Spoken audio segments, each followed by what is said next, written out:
So ಅವ್ರಿಬ್ರು ಇದ್ದಾರೆ ಆ ಫಿಲಮ್ ಅಲ್ಲಿ, ಅದನ್ನ ನೋಡ್ಕೊಂಡು ಕಾಸ್ಟಿಂಗ್. ಇಲ್ಲ, ಅವ್ರು 3ನೇ ಸಿನಿಮಾ ಇದು ಒಟ್ಟಿಗೆ ಮಾಡ್ತಾ ಇರೋದು. ಇದಕ್ಕಿಂತ ಮುಂಚೆ ಕ್ಯಾಪ್ಟನ್ ಮಿಲ್ಲರ್ ಅದಿತಿನೂ ಇದ್ದಾರೆ, ಪ್ರಿಯಾಂಕಾ ಅವರು ಇದ್ದಾರೆ. ಆ ಕಾರಣಕ್ಕಲ್ಲ, I am independently fans of both their works. Aruvi ತುಂಬ ವರ್ಷಗಳ ಹಿಂದೆ ನೋಡಿದ್ದೆ, is a fabulous actor. And Priyanka ಅವ್ರದ್ದು ಸರಿಪೋದ ನೋಡಿದ್ದೆ ನಾನು. ಆಮೇಲೆ ಸೈಮಾ ಅವಾರ್ಡಲ್ಲಿ ಅವ್ರನ್ನ ಮೀಟ್ ಮಾಡಿದ್ದೆ. ನಂಗೆ ಅವರು ಕನ್ನಡದಲ್ಲಿ ಮಾತಾಡಿದಾಗ ಐ ವಾಸ್ ಲೈಕ್, ಓ ನಮ್ಮವ್ರೆ ಇವರು ಅಂತ. ಸೊ ತುಂಬ ಒಳ್ಳೆ ಆ್ಯಕ್ಟರ್ಸ್ ಜೊತೆ ಕೆಲಸ ಮಾಡೋ ಆಪ್ಷನ್ ಅಂದರೆ ಅವಕಾಶ ಸಿಕ್ಕಿದಾಗ ತೊಗೊಳ್ಳದೇ ಇರೋದು ನನ್ನ ಮೂರ್ತನ ಆಗುತ್ತೆ. So that was the thinking behind. Sir, industry face ಮಾಡ್ತಾ ಇರುವಂತಹ ಚಾಲೆಂಜಿಂಗ್ ಟೈಮ್ಸ್ ಬಗ್ಗೆ ಆಗಲೇ ಪ್ರೊಡ್ಯೂಸರ್ಗೆ ಒಬ್ಬರು ನಮ್ಮ ಕೊಲೀಗ್ ಕೇಳಿದ್ರು, ನಿಮಗೆ ಅಂದರೆ ಈ ಸಿನಿಮಾ ಯಾವಾಗ ಬಿಡುಗಡೆ ಮಾಡಬೇಕು ಅಂತ ಇದೆ. ಆ್ಯಂಡ್ ಪ್ರೊಡ್ಯೂಸರ್ ಹೇಳಿದಾಗೆ ಕಂಟಿನ್ಯೂಸ್ ಆಗಿ ಒಳ್ಳೊಳ್ಳೆ ಸಿನಿಮಾ ಬರದೇ ಇರುವಾಗ ಆಡಿಯನ್ಸ್ ಕೂಡ ನಂಬಿಕೆ ಕಳ್ಕೊಂಡು ಬಿಡ್ತಾರೆ. ಒಳ್ಳೆ ಸಿನಿಮಾ ಬಂದಾಗ ಅದನ್ನು ನೋಡೋಕೆ ಬರೋಲ್ಲ ಆ್ಯಕ್ಚುಲಿ. ಸೊ ಇದನ್ನು ಹೇಗೆ ನೀವು ಟ್ಯಾಕಲ್ ಮಾಡಬೇಕು ಅಂತ ಅಂದ್ಕೊಂಡಿದ್ದೇವೆ. ಇಲ್ಲ ಸರ್, ನನ್ನ ಅಭಿಪ್ರಾಯದಲ್ಲಿ ಸಿನಿಮಾ ಚೆನ್ನಾಗಿ ಮಾಡಿದ್ರೆ ಆಡಿಯನ್ಸ್ದು 2.5 ಗಂಟೆನ ನಾವು ತುಂಬ ಸೀರಿಯಸ್ ಆಗಿ ತೊಗೊಂಡು ಅದ್ರ ತಕ್ಕಂಗೆ ನಾವು ಕೆಲಸ ಮಾಡಿದ್ರೆ ಆಡಿಯನ್ಸ್ ಬರ್ತಾರೆ ಅನ್ನೋದು ನನ್ನ ನಂಬಿಕೆ. ಬಟ್ ಸಿನಿಮಾ ಗೆಲ್ಲಕ್ಕೆ ಸೋಲಕ್ಕೆ ತುಂಬ ದೊಡ್ಡ ಲಕ್ಕು ಮ್ಯಾಟ್ರ್ ಆಗುತ್ತೆ.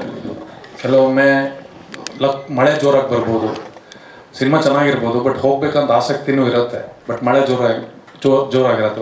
ಒಂದು ಕುಟುಂಬಕ್ಕೆ ಹೋಗೋಕ್ಕಾಗದೇ ಇರ್ಬೋದು ಸಿನಿಮಾಗೆ. ಧನಂಜಯ್, ಅದು ಎಲ್ಲರಿಗೂ 250 ಸಿನಿಮಾದಲ್ಲಿ ಎಲ್ಲ ಇಂಡಸ್ಟ್ರಿಲೂ ಪ್ರಾಬ್ಲಮ್ ಮುಂಚೆಯಿಂದನೂ ಇದೆ, ಇವತ್ತಿಗೂ ಇದೆ. ಸೊ ಐ ಡೋಂಟ್ ಥಿಂಕ್ ಅದೇನು ನಾವು ನಮ್ಮ ಕೆಲಸಗಳನ್ನ ನಾವು ಕರೆಕ್ಟಾಗಿ ಮಾಡ್ತಾ ಇದ್ದೀವಿ.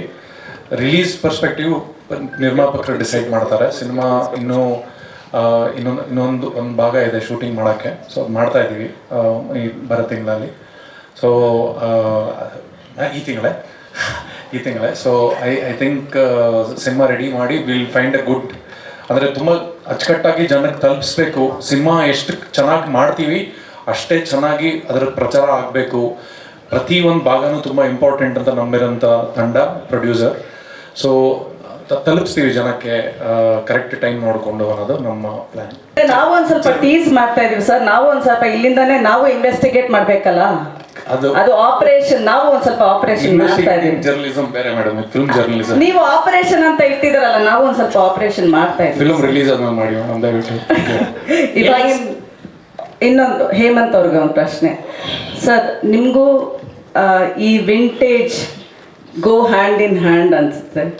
ಫ್ರಮ್ ಟೈಟಲ್ ಗೋಧಿ ಬಣ್ಣ ಸಾಧಾರಣ ಮೈಕಟ್ಟಾಗಲಿ ಅಥವಾ ಸಪ್ತಸಾಗರದಲ್ಲಿ ನೀವು ಹಾಲು ಜೇನು ನೆನೆಸ್ಕೊಂಡ್ರಿ ಅಂದರೆ, ಇವಾಗ ಆಪರೇಷನ್ 666 ಆಪರೇಷನ್ ಡ್ರೀಮ್ ಥಿಯೇಟರ್ ಅಂದಾಗ ಅನ್ನವರ ಸಿನಿಮಾ ನೆನೆಸ್ಕೊಂಡ್ರಿ.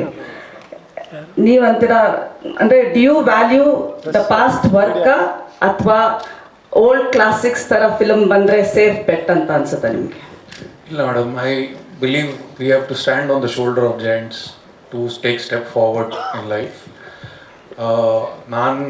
ನಾವು ಏನಿದ್ದೀವಿ ಇವತ್ತು, ಇದಕ್ಕಿಂತ ಮುಂಚೆ ತುಂಬ ಹಿಂದೆ ಸಿನಿಮಾ ಮಾಡೋಕ್ಕೆ ತುಂಬ ಕಷ್ಟ ಇರಬೇಕಾದ್ರೆ ತುಂಬ ಜನ ಬಂದು ಸಿನಿಮಾ ಮಾಡಿದ್ದಕ್ಕೆ ಇವತ್ತೊಂದು ಇಂಡಸ್ಟ್ರಿ ಅಂತ ಆಗಿರೋದು. ಸೊ ಅದಕ್ಕೆ we should always B respectful and walk keeping in mind about there greatness. ಏನಕ್ಕೆ ಕೇಳಿದ್ರೆ ಇವತ್ತೆಲ್ಲರೂ ಹೊಸ ಸಿನಿಮಾ ನೋಡೋ ಒಂದು ಉತ್ಸಾಹದಲ್ಲಿರ್ತಾರೆ. ದೇ ಒಬ್ಸೆಸ್ ವಿತ್ ನ್ಯೂ ಟೆಕ್ನಾಲಜಿ ಹಾಗೆ. ಬಟ್ ಹೇಮಂತ್ ಎಲ್ಲೋ ತುಂಬ ಓಲ್ಡ್ ಕ್ಲಾಸಿಕ್ಸ್ನೇ ನೋಡ್ಕೊಂಡು ಬರ್ತಾ ಇದ್ದಾರೆ ಅಂತ. ಎಷ್ಟು ಓಲ್ಡ್ ಸಿನಿಮಾ ನೋಡ್ತೀರಾ ನೀವು? ಎಷ್ಟು ಹಳೆ ಕಾಲದ ಸಿನಿಮಾ ನೋಡ್ತಾ ಇರ್ತೀರಾ ನೀವು ಅಂತ? ಇಲ್ಲ, ಆ ಥರ ಏನಿಲ್ಲ. I am student of film. So ಎಲ್ಲ ಥರ ಸಿನಿಮಾಗಳನ್ನ ನೋಡ್ತೀನಿ. ತುಂಬ ಸಿನಿಮಾ ಬಗ್ಗೆ ಕಲ್ತಿದ್ದೀನಿ because of all the classics. So classics ಯಾವತ್ತೂ ತುಂಬ ಇಂಪಾರ್ಟೆಂಟ್, ಅದಕ್ಕೆ ಅದು ಕ್ಲಾಸಿಕ್ಸ್ ಅಲ್ಲ. ಸೊ ಅದರಿಂದ ತುಂಬ ಇನ್ಸ್ಪಿರೇಷನ್ ಕಂಡ್ಕೊಂಡಿದ್ದೀನಿ ನನ್ನ ಕೆರಿಯರಲ್ಲಿ. ಬಟ್ ಈ cinema is actually very modern. ಮುಂದೆ ಹೋಗ್ತಾ ಗೊತ್ತಾಗುತ್ತೆ. ಅಲ್ಲ, ಬಟ್ ಅದರ ಲಾರ್ಜ್ ಸ್ಕೇಲಲ್ಲಿ ಆ್ಯಕ್ಷನ್ಗೆ ಇಳಿದಿದ್ದೀರಾ ನೀವು. ಹೇಮಂತ್ ಅಂಡ್ ಆ್ಯಕ್ಷನ್ ನಮಗೆ ಒಂಥರ ಥಿಂಕ್ ಮಾಡೋಕ್ಕೆ ವಿಷನ್ ಒಂಥರ ಡಿಫ್ರೆಂಟ್ ಆಗಿರುತ್ತೆ ನಮಗೆ. ಇಲ್ಲ, ಇದ್ರಲ್ಲಿ ತುಂಬ ಆ್ಯಕ್ಷನ್ ಇದೆ, ಅದಕ್ಕೆ ಅಷ್ಟೇ ಎಮೋಷನ್ನು ಇದೆ. ಓಕೆ.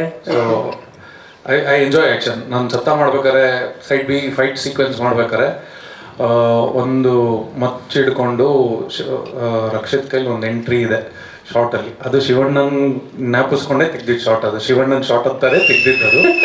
ಸೊ ಅವ್ರ ಜೊತೆ ಆ್ಯಕ್ಷನ್ ಮಾಡೋಕ್ಕೆ ಸಿಗ್ತಾ ಇರೋದು is an amazing thing. And action is amazing. Vikram ಅವ್ರ ಮಾಸ್ಟರ್ ಬಗ್ಗೆ ಹೇಳೋಕ್ಕೆ ಇಷ್ಟಪಡ್ತೀನಿ. ಅವರು ನಾವೆಲ್ಲ ಫಿಲ್ಮ್ದು ಸ್ಟಂಟ್ಸ್ ಅವರೇ ಮಾಡಿರೋದು. ತುಂಬ ಒಂದು ಅದ್ಭುತವಾದ ತಂಡ ಇದೆ ಸ್ಟಂಟ್ಸ್ ಮಾಡೋಕ್ಕೆ. ಆ್ಯಂಡ್ ನಾವು ಸಾಂಗಲ್ಲೂ ಸ್ಟಂಟ್ಸ್ ಮಾಡಿದ್ದೀವಿ. ಸೊ ತುಂಬ ಸ್ಟಂಟ್ಸ್ ಇದೆ ಸಿನಿಮಾಲಿ. ಫುಲ್ ಮಾಸ್ ಡೈರೆಕ್ಟರ್ ಹೇಮಂತ್ ರವಣ ನೋಡ್ತೀರಾ? ಹೌದಾ? ಅಣ್ಣ ಸಿನಿಮಾ ಅವ್ರ ಮಗ ಮಾಡ್ತಿರೋ ಒಂಥರ ಇರುತ್ತೆ. ನೀವು ಶಿವಣ್ಣ ಮತ್ತು ಡಾಲಿ ಮತ್ತು ಇನ್ನಿಬ್ಬರು ಈ ಆರ್ಟಿಸ್ಟ್ ಬಳಸ್ಕೊಳ್ಳೋದಕ್ಕೆ ಮೂಲ ಕಾರಣ ಏನು? ಅಂದರೆ ಅಲ್ಲಿ ಅಣ್ಣವ್ರೊಬ್ಬರೇ ನಮಗೆ ಮೀನ್ ಸ್ಟ್ರೀಮಾಗಿ ಫುಲ್ ಕವರ್ ಆಗ್ತಿತ್ತು. ಈಗ ಶಿವಣ್ಣ ಆ್ಯಂಡ್ ಡಾಲಿ ಇರೋದ್ರಿಂದ ಯಾವ ರೀತಿಯಾದಂಥ ಒಂದು ಕಂಟೆಂಟ್ನ ಕ್ಯಾರಿ ಮಾಡಿದ್ದಾರೆ ಅಲ್ಲಿ? ಅದೇ ನಾನು ಹೇಳ್ದಂಗೆ ಸರ್, ಆ ಎರಾದ ಸಿನಿಮಾ ನನಗೆ ತುಂಬ ದೊಡ್ಡ ಇನ್ಸ್ಪಿರೇಷನ್ನು. ಸಿನಿಮಾ ಎಂಜಾಯ್ ಮಾಡೋದಕ್ಕೆ, ಸಿನಿಮಾ ಪ್ರಪಂಚಕ್ಕೆ ಕಳೆದೋಗೋಕ್ಕೆ.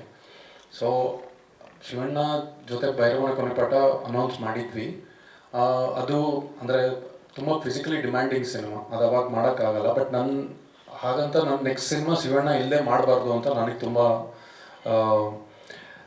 ಅಂದರೆ ಅಣ್ಣನ ಜೊತೆ ಸಿನಿಮಾ ಮಾಡಲೇಬೇಕು. ಎಸ್ಪೆಷಲಿ ಫೋಟೋಶೂಟ್ ಆದಮೇಲೆ ನಾನು ಏನೇ ಮಾಡಲಿ ನೆಕ್ಸ್ಟ್ ಸಿನಿಮಾ ಶಿವಣ್ಣ ಇರಲೇಬೇಕು ಅಂತ ಬರೆದಿದ್ದ ಕತೆ ಫಸ್ಟು. ಸೊ ಅವ್ರು ಆಲ್ರೆಡಿ ಫಿಕ್ಸು. ಸೊ ಅದಾದ್ರ ನಂತರ ಕತೆ ಹುಟ್ಟಿದ್ದು. ಸೊ ಆ್ಯಂಡ್ ಪಾತ್ರಗಳಿಗೆ ನಾವು ಯಾವತ್ತೂ ನಮ್ಮ ಕೆಲಸ ಹಗುರ ಮಾಡ್ಕೊಳಕ್ಕೆ ಒಳ್ಳೆ ನಟರನ್ನ ಹುಡುಕ್ತೀವಿ. ನಾನು ಆ್ಯಸ್ ಎ ಡೈರೆಕ್ಟರ್ ನನ್ನ ಕೆಲಸ ಹೋಗಿ ಆ್ಯಕ್ಟರ್ಸ್ಗೆ ಆ್ಯಕ್ಟಿಂಗ್ ಹೇಳ್ಕೊಡೋದಲ್ಲ. ನನಗೆ ಆ್ಯಕ್ಟಿಂಗ್ ಬರೋಲ್ಲ. ನಾನು ಕ್ಯಾಮ್ರಾ ಮುಂದೆ ತುಂಬ ನರ್ವಸ್ ಆಗ್ತೀನಿ. ಏನು ಅನ್ಬೇಕು, ಏನು ಹೇಳಬೇಕು ಅಂತ ಅನ್ಕೊತೀನಿ, ಅದು ಅರ್ಧಕ್ಕರ್ಧ ಕಳೆದೋಗುತ್ತೆ. ಬಟ್ ನನ್ನ ಮನಸ್ಸಲ್ಲಿ ಏನಿದೆ ಅದನ್ನು ಆ್ಯಕ್ಟರ್ಸ್ ಆಚೆ ಕಡೆ ತರಬೇಕು. ಸೊ ಒಳ್ಳೆ ಆ್ಯಕ್ಟರ್ಸ್ ಇದ್ದರೆ ನನ್ನ ಕೆಲಸ ಇನ್ನೂ ಸುಲಭವಾಗಿ ಆಗುತ್ತೆ. ನಾನು ಅವ್ರಿಗೆ ಇನ್ಸ್ಪೈರ್ ಮಾಡಬೇಕು. That is my job.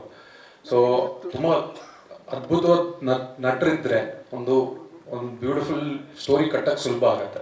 ಅದಕ್ಕೆ ಮೇನ್ ರೀಸನ್ನು. ಧನುಷ್ ಅವರು ನಾನು ಹೇಳಿದಾಗ ತುಂಬ ವರ್ಷಗಳಿಂದ ನೋಡಿದ್ದೆ, ಅವ್ರ ಜೊತೆ ಕೆಲಸ ಮಾಡೋಕ್ಕೆ ಅವಕಾಶ ಸಿಕ್ಕಿರಲಿಲ್ಲ. ಸೊ ಈ ಸತಿ ಸಿಕ್ಕಿದೆ. I am very thankful for all the actors ಅಂತ. ಸೊ ಒಳ್ಳೆ ಪ್ರೊಡ್ಯೂಸರ್ ಸಿಕ್ಕಿದಾಗ ನಾನು ಪ್ರೊಡ್ಯೂಸರ್ಗಳಿಗೆ ಹುಡುಕ್ಬೇಕಾದ್ರೆ, ನಾನು ಮೊದಲನೇ ಸಿನಿಮಾ ಮಾಡಬೇಕಾದ್ರೆ ತುಂಬ ಜನ ಪ್ರೊಡ್ಯೂಸರ್ಸ್ನ ಮೀಟ್ ಮಾಡಿದ್ದೆ. ಒಂದೇ ಸಿನಿಮಾ ಮಾಡಿದ್ರು ಅವರು. ಅವ್ರ ಅನುಭವ ಎಷ್ಟು ಅಂದರೆ ಅವ್ರ ಅನುಭವ ಚೆನ್ನಾಗಿರಲಿಲ್ಲ ಅವ್ರದ್ದು. ಅಂದರೆ ಸಿನಿಮಾದ ಬಗ್ಗೆ ತುಂಬ ಪ್ಯಾಷನ್ ಇರೋರು ಇನ್ನೊಂದ್ಸಲ ಸಿನಿಮಾ ಮಾಡಲ್ಲ ಅಂತ ಬಿಟ್ಟು ಹೋಗಿರೋರು ತುಂಬ ಜನ ಪ್ರೊಡ್ಯೂಸರ್ಸ್ ಇದ್ದಾರೆ. ನಂದು ಆಸೆ and expectation of my self as A director is, ನನ್ನಿಂದ ಈ ಸಂಸ್ಥೆ ಇನ್ನೂ 100 ಸಿನಿಮಾ ಮಾಡೋಷ್ಟು ಇನ್ಸ್ಪಿರೇಷನ್ ಕೊಡಬೇಕು ನಾವೆಲ್ಲರೂ. ಅದು ನಮ್ಮ ಕರ್ತವ್ಯ, ಅದು ನಮ್ಮ ಜವಾಬ್ದಾರಿ ಅನ್ನೋದು ನಂಬ್ತೀನಿ ನಾನು. ಬಿಕಾಸ್ ಪ್ರೊಡ್ಯೂಸರ್ ಸಿಗೋದು ಸುಲಭ ಅಲ್ಲ. ನಮಗೆಲ್ಲರಿಗೂ ಅಲ್ಟಿಮೇಟ್ಲಿ ಕೆಲಸಕ್ಕೆ ಹೋಗೋ ಕಾರಣ ಅವರೇ. ಸೊ ಆ ಥರ ಪ್ರೊಡ್ಯೂಸರ್ ಸಿಕ್ಕಿರೋದು ನಾನು ಹೇಳಿದಾಗೆ ತುಂಬ ಲಕ್ಕಿ. ಆ್ಯಂಡ್ ಪ್ರತಿದಿನವೂ ಶೂಟಿಂಗ್ ಬರ್ತಾರೆ, ಎವ್ರಿ ಶಾರ್ಟಲ್ಲೂ ಇರ್ತಾರೆ. ಆನ್ಲೈನ್ ಎಡಿಟ್ ಅವ್ರ ಅಕಸ್ಮಾತ್ ಲೆಕ್ಕಾಚಾರ ಕೂತಿದ್ರೆ ಆನ್ಲೈನ್ ಎಡಿಟ್ನ ನನ್ನ ಅಸಿಸ್ಟೆಂಟ್ ಮೋನೀಶ್ ಅಂತಿದ್ದಾರೆ, is one of the editors for the film. ಅದನ್ನು ತರಿಸ್ಕೊಂಡು ನೋಡ್ತಾರೆ, ನೋಡಿ ಬಂದು ಸೂಪರ್ ಅಂತ ಅಂತಾರೆ. ಸಖತ್ ಖುಷಿ ಆಗತ್ತೆ ಅದು. ಆ ಥರ ಇನ್ವಾಲ್ವ್ಡ್ ಪ್ರೊಡ್ಯೂಸರ್ ಜೊತೆ ಕೆಲಸ ಮಾಡೋದು. ತುಂಬ ಸತಿ ನಾನು ನೋಡಿದ್ದೀನಿ, ವಿಶ್ವಾಸ್ ಜೊತೆ ಹೋಗಿ ಮಾತಾಡ್ತಾರೆ, ಸೆಟ್ ಬಗ್ಗೆ ಕೇಳ್ಕೊತಾರೆ, ಅದ್ವೈತ್ ಜೊತೆ ಮಾತಾಡ್ತಾರೆ. So extraordinarily curious. And scenes ನಾನು ಬರೆದು ಅವ್ರಿಗೆ ಕಳಿಸ್ತೀನಿ. ಅವ್ರಿಗೊಂದು VJF ಫಿಲ್ಮ್ಸ್ ಅಂತ ಒಂದು ಕಾಪಿ ಮಾಡಿ ಕಳಿಸ್ತೀನಿ. ಅದನ್ನು ನೋಡಿ ಅದಕ್ಕೆ ಲವ್ ದ ಸೀನ್, ತುಂಬ ಚೆನ್ನಾಗಿದೆ, ಆ ಥರ ಪ್ರೊಡ್ಯೂಸರ್ಸು ಸಿಗೋದು ಅದನ್ನು ತುಂಬ, ದಟ್ ಈಸ್ ವೆರಿ ರೇರ್ ನಮ್ಮ ಇಂಡಸ್ಟ್ರೀಲಿ ಜನರಲಿ ಎಲ್ಲ ಕಡೆನೂ. So I am very happy, all of us are very happy to have that.